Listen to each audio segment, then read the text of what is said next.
అందరికీ నమస్కారం. రోజు కాకికి అన్నం పెడుతున్నారా? అయితే మీకు జీవితంలో జరిగేది ఇదే. అదేంటో వీడియోలో తెలుసుకుందాం. అంతకన్నా వీడియో ఎక్కడ స్కిప్ చేయకుండా పూర్తిగా చూడండి.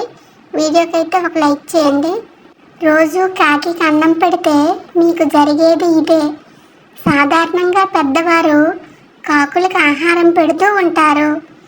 కాకులు ఇంటికి వస్తే కొంతమందికి ఇష్టం ఉండదు, తరిమేస్తూ ఉంటారు. మరి కొంతమంది దైవంగా భావించి ఆహారం పెడుతూ ఉంటారు. మరి కాకులకు అన్నం పెట్టడం వలన ఏం జరుగుతుంది? కాకులకు అన్నం పెట్టడం మంచిదేనా లేదా చెడు ప్రభావాలను కలుగు చేస్తుందా? అన్నింటినీ తెలుసుకునే ముందు ఈ వీడియోకి ఎవరైనా లైక్ చేయకపోతే తప్పకుండా లైక్ చేయండి. కొత్తగా మన ఛానల్ను చూస్తున్న వారైతే సబ్స్క్రైబ్ చేసుకోండి. ముందుగా మనం ఒక చిన్న కథను విందాం. అనగనగా ఒక రాజ్యం ఉండేది. ఆ రాజ్యానికి రాజు భూపతివర్మ. భూపతివర్మకు రవివర్మ, అశోకవర్మ అనే ఇద్దరు కుమారులు ఉండేవారు. భూపతివర్మ తన సుశీలమైన రాజ్యాన్ని చాలా చక్కగా పరిపాలించేవాడు. తన కుమారులకు అన్ని విద్యలు నేర్పించాడు. కాలం గడిచే కొలది తను ముసలివాడు అయ్యాడు. తాను విశ్రాంతి తీసుకునే సమయం దగ్గర పడుతుందని తెలుసుకొని తన కొడుకులను ఇద్దరినీ కూడా దగ్గరికి పిలిచి, కుమారులారా, మీరు రాజ్యపాలన చేయవలసిన సమయం దగ్గర పడుతుంది. అందుకు గాను కేవలం విద్యలే కాక ప్రజల జీవన విధానం, వారి ఇష్టాయిష్టాలు, కష్ట నష్టాలు మీరు తెలుసుకోవాలి. అందులో మీరు కొంత అనుభవం సంపాదించాలి. కాబట్టి మీరు 1 సంవత్సరం పాటు ఈ భవనాన్ని విడిచి దేశ సంచారం చేసి రండి. అది మీకు ఎంతగానో ఉపయోగపడుతుంది అని ఆ రాజు చెప్పాడు. తండ్రి మాటలకు రాకుమారులిద్దరూ కూడా తమ సమ్మతిని తెలిపి ఒక మంచి రోజున దేశ సంచారానికి వెళ్ళారు. పెద్దవాడైన రవివర్మ ఆ రాజ్యపు ఉత్తర దిక్కుకు వెళ్ళాడు. చిన్నవాడైన అశోకవర్మ ఆ రాజ్యపు దక్షిణానికి వెళ్ళాడు. దక్షిణాన అశోకవర్మ తన ప్రయాణంలో భాగంగా వెళ్తూ ఒక సువిశాలమైన ఎడారిని చేరుకున్నాడు. ఆ ఎడారిలో అతనికి పెద్ద రంగురంగుల అందమైన భవనం కనిపించింది. అశోకవర్మ ఆ భవనంలోనికి వెళ్ళాడు. ఆ భవనంలో ఒక అందమైన యువతి హంసతూలికల పైన పడుకొని ఉండడం చూశాడు. కానీ ఆమె కదలలేదు, మెదలడం లేదు. ఆ పక్కనే తల తప్ప మిగిలిన మొత్తం శరీరం ఉక్కులా మారిన ఒక మనిషిని చూశాడు. అశోకవర్మ ఆ మనిషి ఏదో చెప్పేందుకు ప్రయత్నిస్తూ ఉన్నాడు. అదేంటో చెప్పాలి అని అనుకునే లోపుగా అశోకవర్మని ఒక కందిరీగ వచ్చి కుట్టింది. అంతే, తల తప్ప మిగిలిన శరీరం అంతా కూడా ఉక్కులాగా మారిపోయి అశోకవర్మ కూడా ఒక శిలలాగా నిలబడిపోయాడు. 1 సంవత్సరం గడిచింది. ఉత్తరానికి వెళ్ళిన రవివర్మ రాజ్యానికి తిరిగి వెళ్ళాడు. కానీ అశోకవర్మ మాత్రం తిరిగి రాలేదు. అతను ఏమైపోయాడు అనే బెంగ అందరికీ కూడా పట్టుకుంది. తమ్ముడిని వెతికి తీసుకుని రావడం కోసం రవివర్మ బయలుదేరాడు. అడవి మార్గం గుండా రవివర్మ ప్రయాణిస్తూ ఉన్నాడు. ఆ అడవిలో ఒక ప్రక్కంతా కూడా కారు చిచ్చుతో అడవంతా కూడా తగలబడిపోతూ ఉంది. పెద్ద బండరాయికి ఒకటి పెట్టిన తేనె తుట్టె ఆ మంటలలో చిక్కుకొని ఉండడాన్ని గమనించిన అతను ఆ రాతి చుట్టూ మంటలను ఆర్పివేశాడు. తమ చిన్న బిడ్డలను ఆ ప్రళయం నుండి కాపాడిన రవివర్మకు ఆ తేనెటీగలు ధన్యవాదాలు తెలుపుతూ అందుకు ప్రతీకగా ఏవైనా వరం కోరుకోమన్నాయి ఆ తేనెటీగలు. తన ప్రయాణపు ఉద్దేశాన్ని రవివర్మ ఆ తేనెటీగలకు వివరించాడు. సాయంగా తాము వస్తామని ఆ తేనెటీగలు అతనితో బయలుదేరాయి. తేనెటీగలు వెంటరాగా ముందుకు సాగిన రవివర్మ ఎడారిలో ఉన్న రంగుల భవనాన్ని చేరుకున్నాడు. లోపలికి ప్రవేశించగానే శిలారూపంలో ఉన్న తన తమ్ముడు మరొక మనిషి కనబడ్డారు. వారిద్దరూ రవివర్మకు ఏదో చెప్పాలని ప్రయత్నిస్తూ ఉండగా ఇంతలోనే ఏదో శబ్దం వారిద్దరి దృష్టిని ఆకర్షించింది. రవివర్మకు కుట్టడానికి వస్తున్న మాయా కందిరీగను అతని వెంట వచ్చిన తేనెటీగలు ఆసరికే వాసన పట్టి దానిని చుట్టుముట్టాయి. విరోచితంగా పోరాడి అవి దానిని చంపేశాయి. కందిరీగ బెడద తప్పిన తన సోదరుని ద్వారా విషయాన్ని తెలుసుకున్నాడు. తేనెటీగల సాయంతో రంగుల భవనంలో ఉన్న మాంత్రికుడి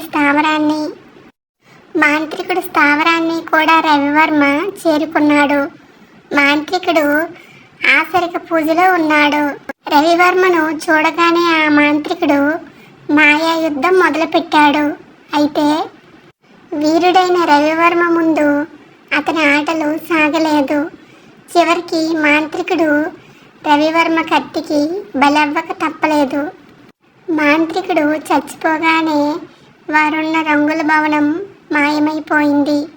అశోకవర్మ మరో రాకుమారునితో పాటు మాంత్రికుడిని అపహరించి తెచ్చిన కస్తూరి రాజకుమారుని కూడా. ఆ మాయగాడు మాయా బంధనం నుండి విముక్తి లభించింది. వారందరూ కూడా సంతోషంగా తమ తమ రాజ్యాలను చేరుకొని హాయిగా జీవించసాగారు.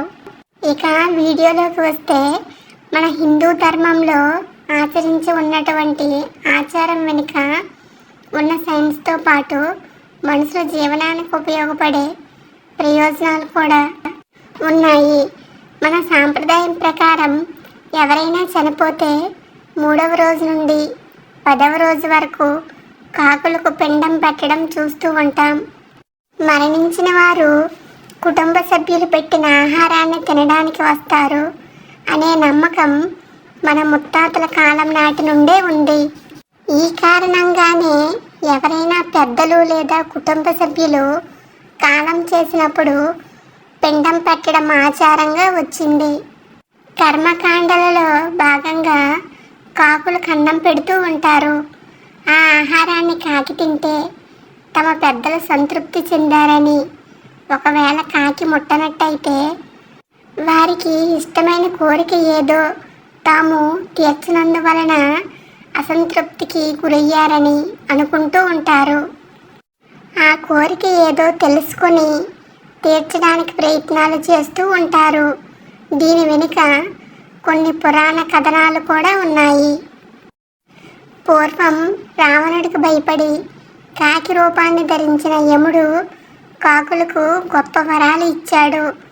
తాను ప్రాణులన్నిటికీ రోగాలను కలిగించేవాడు కనుక తానే స్వయంగా కాకి రూపాన్ని ధరించినందువలన ఆనాటి నుంచి కాకులకు సాధారణంగా రోగాలు ఏవి రావని అన్నాడు. అవి చిరాయువులై ఉంటాయని. కాకులకు వరాన్ని ఇచ్చాడు. యముడు యమలోకంలో మరణించే వారి బంధువులు అలా మరణించిన వారికి సమర్పించే పిండాలను కాకులు తిన్నప్పుడే నరకలోకంలో ఉండేవారికి తృప్తి కలుగుతుందని అన్నారు. యముడు స్వయంగా కాకులకి ఈ వరాలు ఇచ్చినందువలనే ఈనాటికి పితృకర్మల విషయంలో కాకులకి పిండాలు పెడుతూ ఉన్నారు. కాకులకి పిండం పెట్టే ఆచారం హిందూ ధర్మం ప్రకారం కర్మకాండలు చేసే సమయంలో బ్రాహ్మణులు ఒక మంత్రాలను చదువుతారు. ఆ మంత్రానికి అర్థం ఏమిటంటే, గాలిలో విహరించే పక్షులు, నీటిలో నివసించే జలచరాలు రూపంలో పితృదేవతలకు ఆహారం అందించాలి అని. పక్షి జాతికి భోజనం పెట్టడం అనేది అందులో పరమార్థం. పూర్వం మనుషులు నివసించే ప్రాంతంలో కాకులే ఎక్కువగా జీవిస్తూ ఉండేవి.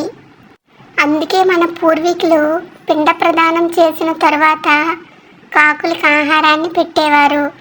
ఇదే ఆనవాయితీగా కొనసాగుతూ వస్తూ ఉంది. చనిపోయే వారి ఆత్మ పక్షి రూపంలో వచ్చి ఆహారాన్ని స్వీకరిస్తుంది అని కొన్ని శాస్త్రాల్లో కూడా ఉంది. రామాయణం ప్రకారం రాముడు ఒక భక్తుడికి మీ పూర్వీకులు కాకి రూపంలో విహరిస్తూ ఉంటారు. కాకులకు ఆహారం పెడితే నీ పూర్వీకులకు చేరుతుంది అని వరాన్ని ఇస్తాడు. రాముడు వరం ప్రకారమే నేటికి కాకులకి ఆహారాన్ని పెడతారనే నానుడు కూడా ఉంది. కాకులను పితృదేవతలుగా భావించి అన్నం పెట్టే పద్ధతిని ఇప్పటికీ పాటిస్తూనే ఉన్నాం. జ్యోతిష్యాన్ని బట్టి నవగ్రహాలకు వాహనాలు ఉన్నాయి. దీని ప్రకారం శని వాహనుడికి కాకి వాహనంగా పరిగణిస్తారు. సాధారణంగా ఏమైనా నోములు వ్రతాలు ఆచరిస్తే నైవేద్యానికి తయారు చేసిన ఆహారాన్ని కాస్త దానం చేయడం ద్వారానో కాకులకు పెట్టడం ద్వారా వ్రతం పరిపూర్ణమవుతుందని భావించాలి. వ్రతాలు చేస్తున్నప్పుడు ఆకలి ఎక్కువగా ఉంటుంది. అయినప్పటికీ కూడా దానం చేయడం, నోరులేని జీవాలకు పెట్టడం చేయాలి. కాకి అనేది శని భగవానుని అనుగ్రహం పొందింది. అందుచేత కాకి అన్నం పెడితే అది శని భగవానుడికి దానం చేసినట్లు అవుతుందని విశ్వాసం. ఇతర పక్షుల కంటే పిలిచిన వెంటనే వచ్చే కాకి అన్నం పెట్టడం ఎప్పటికీ కూడా మనోళ్ళు మర్చిపోలేదు. ఇంకా పితృదేవతలు కాకుల రూపంలో మనతో ఉంటారని, అందుకే వారు మరణించిన తిథులు అమావాస్య రోజుల్లో అన్నం పెట్టడం ఆనవాయితీగా వస్తుందని జ్యోతిష్య నిపుణులు అంటూ ఉంటారు. కాకి శనీశ్వరుని వాహనం. అందుకే మనం భోజనం చేసే ముందు అన్నం దేవుడికి నివేదన చేసి తర్వాత కాకులకు పెట్టాలని శాస్త్రం చెబుతుంది. మన పితృలు కూడా కాకి రూపంలో ఉన్న మన చుట్టూ కూడా తిరుగుతూ ఉంటారు. కాకి యమలోక ద్వారం వద్ద యమధర్మరాజుకు దూతగా కూడా వ్యవహరిస్తూ ఉంటుంది. కనుక కాకి అన్నం పెట్టడం ద్వారా యమలోకంలో ఉండే మన పితృలు సంతోషించి ఆశీర్వాదం అందిస్తారు. కాకి అపర కార్యాలయందు శారదనందు అన్నం ముట్టకపోతే మన పితృలకు మనపై ఆగ్రహం ఉందనేది పెద్దల మాట. అందుకే కాకి అన్నం తినే వరకు తాపత్రయపడి కాకి అన్నం తిన్న తర్వాతే భోజనం చేస్తారు. మొత్తం మీద చెప్పేది ఏమిటంటే ప్రతిరోజు కూడా కాకి అన్నం పెట్టడం అనేది మంచి విషయం.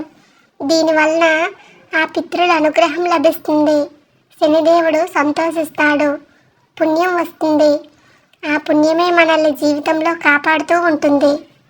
కాబట్టి కాకి అన్నం పెట్టడం వలన లక్ష్మీ కటాక్షం కూడా సిద్ధిస్తుందని పురాణాలు చెబుతూ ఉన్నాయి. కాబట్టి కాకి తినడానికి ఆహారం పెట్టినట్లయితే లక్ష్మీ కటాక్షం కలుగుతుంది. మన పితృలు సంతోషిస్తారు. పితృలు సంతోషిస్తే మన వంశం అభివృద్ధి చెందుతుంది. అందరూ ఆనందంగా ఉంటారు. ఈ వీడియో నచ్చితే ఒక లైక్ చేయండి, షేర్ చేయండి. ఇలాంటి మరిన్ని మంచి వీడియోస్ కోసం మన ఛానల్ను సబ్స్క్రైబ్ చేసుకోండి. ఈ వీడియో కానీ మీకు నచ్చితే జై శ్రీరామ్ అని చిన్న కామెంట్ చేయండి.